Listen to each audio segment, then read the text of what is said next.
In this video, let me show you how to use the Chase Pay Later feature.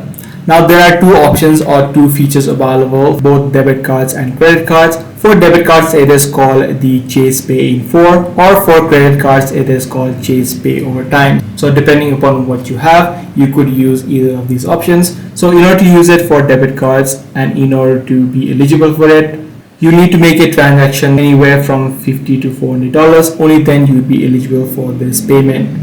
Now, in order to activate it within the Chase mobile application, all you want to do is head over to the transaction history within 7 days of making this particular payment or this purchase, and right there you should be able to see the option called Pay in 4 being displayed. Now, how this works is once you select the Pay in 4 option, the amount that you paid for the product that you purchased would be directly deposited back into your account within 24 hours, and then you repay Chase over time, which is going to be a 4 bi-weekly installment.